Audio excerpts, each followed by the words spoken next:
Welcome to Shared Insights, the podcast from BA Insight. My name is Pete Wright, and I am joined today by a new voice to the show, Tony Malandain, sitting in for Jeff. Tony is one of our original co-founders here at BA Insight and oversees product development. Tony, welcome to Shared Insights. Thank you for having me. Jeff and I have spoken a bit about cloud hybrid search on this show in the past, and as an unrepentant search nerd, his words, he has made what I have to say is a solid case. I am hoping that our listeners by now are of the mind that they need to investigate and exercise their curiosity at a very minimum. Here's what I'm hoping you will share with us today. From the perspective of our listeners who are thinking about any sort of migration and the complexity that comes with it, we have to address this value proposition of that overcoming obstacles, migration obstacles can provide. So I have a couple of points I'm hoping you'll help us address. First, help us understand why cloud hybrid search matters today. And two, can you define some of these key obstacles or gotchas in your view and how you are helping your customers to overcome them? I can do that for sure. Excellent. Let's dig in. Why does cloud hybrid search matter to us today? The cloud hybrid search is very interesting because it gives you a path to migrate to SharePoint Online.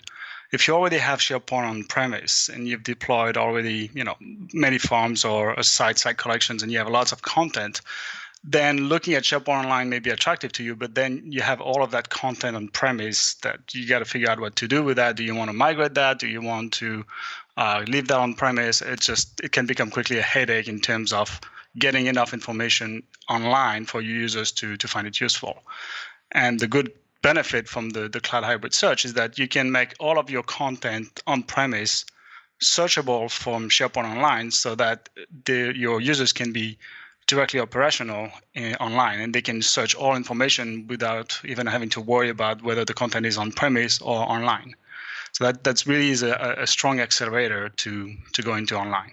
So the way you talk about it, that cloud hybrid search is a transitional period for us, right? That ultimately the key players want to solve the problems of security and accessibility, so that eventually we're moving to the cloud. Am I stating that right? I think you have both. You have definitely people moving more to the cloud, but people that would also want to keep an on-premise footprint. Like if you have some sensitive content, you'll probably will want to keep that content on premise, but you may still want to be able to search it from the cloud.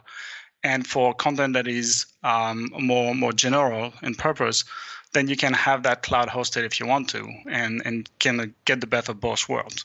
So it's definitely an accelerator to help you take advantage of the Office 365 and the cloud. But it doesn't mean you have to fully move to the cloud. You can continue your footprint on premise as well if you want to, and use the hybrid search as a bridge basically between your workload on premise and your workload in the cloud. So what's the kind of scale that we're talking about that shared hybrid search? I mean, when do we run into limits? Are we talking about an improvement in accessibility here? Yeah, in terms of limit, there's something to know with the cloud is you can index pretty much right now with the cloud cloud hybrid search.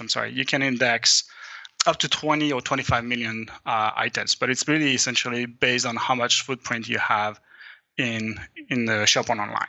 So if you have a lot of content that you want to index in SharePoint premise, or from your on-premise world, basically with SharePoint Online, then you have to be aware that there may be a limitation due to licensing with SharePoint. And the easy way to work that out is essentially you have ways to either buy more seats, more storage in SharePoint Online, and if you do either of those, then you will get more.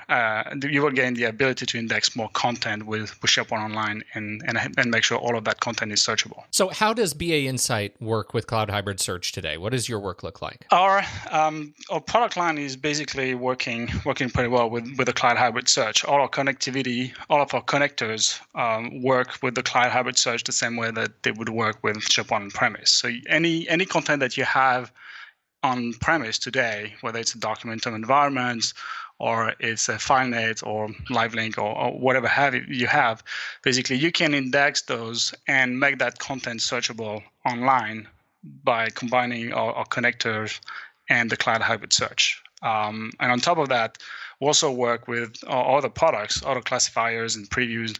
They work also with the SharePoint Online and the Cloud Hybrid Search. So you can benefit from the whole technology stack and whether you are on-premise or online, you can still take advantage of those tools and create a great search experience for your users. About how long has it taken you to get to the point where you can say that all of your connectivity tools, and everything is working now with Cloud Hybrid Search? This has been a big process, yes? Yeah, there's definitely some work. We were involved with SharePoint, with Microsoft, basically pretty early on, as soon as they had that project going on for the Cloud Hybrid Search, basically.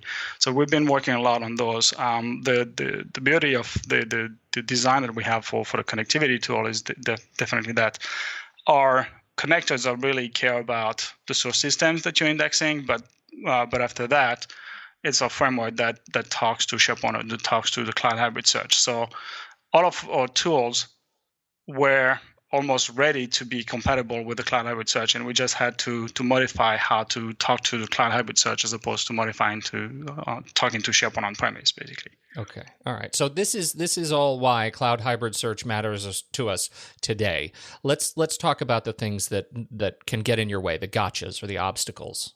Yeah, and that is, I think it was an interesting experience for us because conceptually, the Cloud Hybrid Search is really easy to understand. You have either your search index on premise or you put it in the cloud. If you put it in the cloud, then you don't really have to worry about indexing. You don't have to worry about the size and keeping those servers up and running. The only thing you care about is making sure that you index the right content. But when we actually went and started doing implementations on the Cloud Hybrid Search, then we started seeing those little differences between what you have on premise and what you have in the cloud, and those are interesting and important to look at in terms of will you have a successful implementation. Couple of examples. So you have the extensibility aspect of things, for example, where the extensibility points, the ability to feed SharePoint on-premise or to modify the content that you're indexing with SharePoint on-premise, not all of that is actually transferable to SharePoint Online.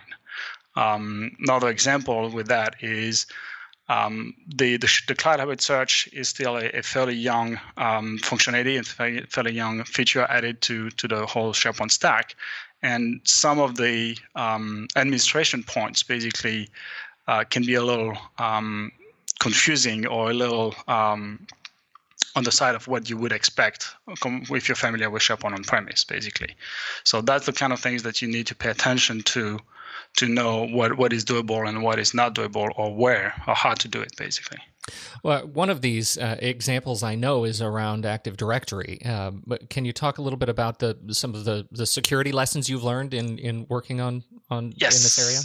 Yeah. This one is, I think, was pretty interesting, especially with SharePoint on-premise and SharePoint 2013. Microsoft was pushing for the claim-based authentications and federated identity providers and that kind of new generation of identity management tools. And it's working pretty well with 2013. Now, when you do Cloud SSA, though, the only kind of information that you can index with the Cloud SSA is information that is secured with AD users and groups, basically.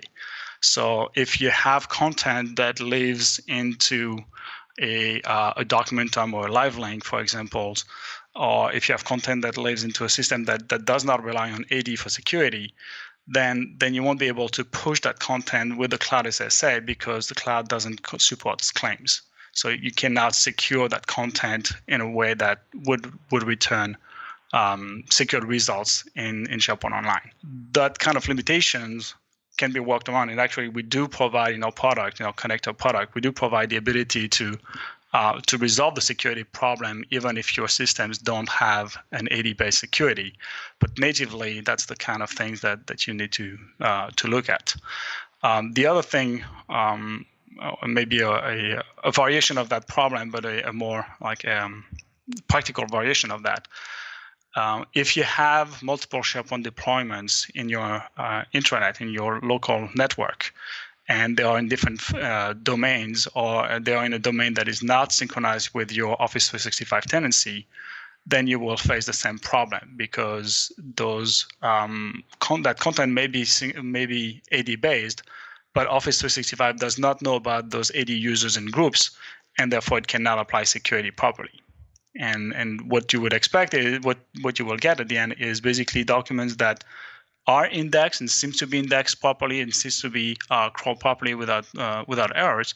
But when you try to go and search for them, they're actually not available for the users, and they're not available because the users, the security user groups, and so on cannot be resolved.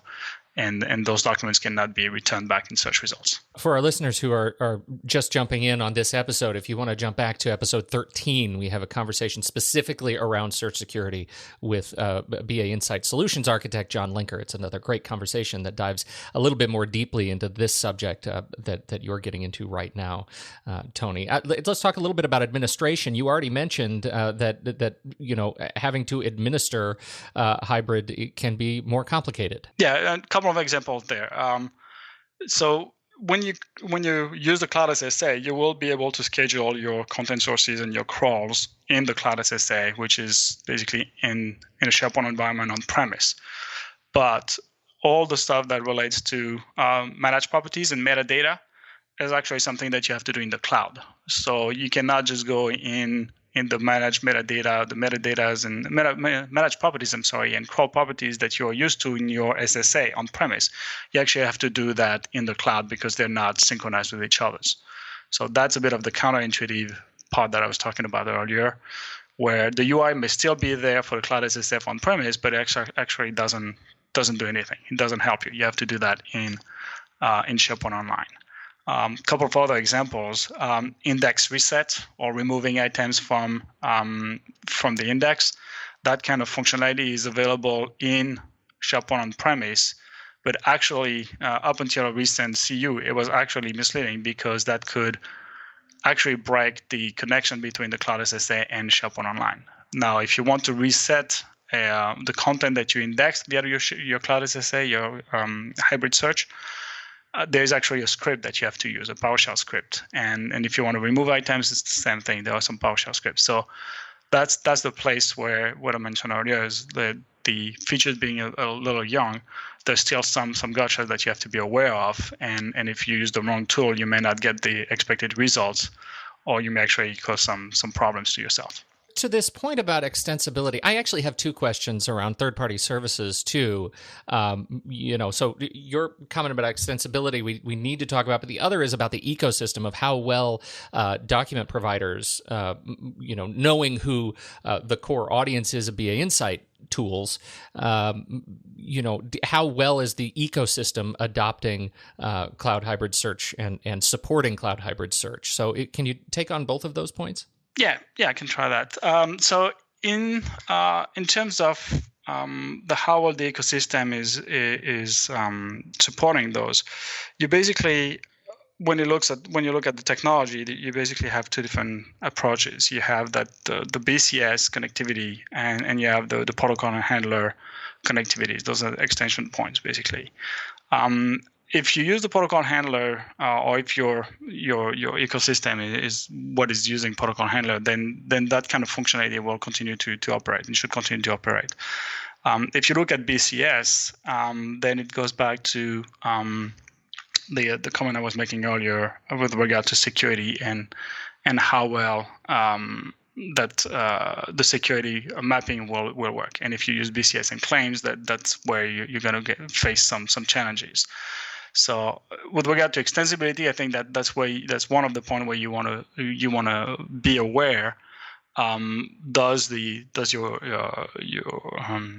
your solution basically use functionalities from SharePoint that are still available with the cloud hybrid search, or do you have to adjust that or to work with your partner for that? It's so much of what you are talking about here. I mean, you made a point just a few seconds ago about the recent CU that actually made a fundamental change in the way some of the administration actually is done inside of hybrid. It feels like we are right on the bleeding edge of the very latest thing that Microsoft is doing for us, and being able to connect with it can be harrowing. What is your sense of the pace of change and the level of update that you are getting from Microsoft, and that you are able to respond to in kind? That I think is where there's an interesting bridge to the cloud. Is the cloud SSA is closer in terms of development cycles, in terms of capabilities, to what you would expect from cloud products and offerings than it is from the traditional on-premise software.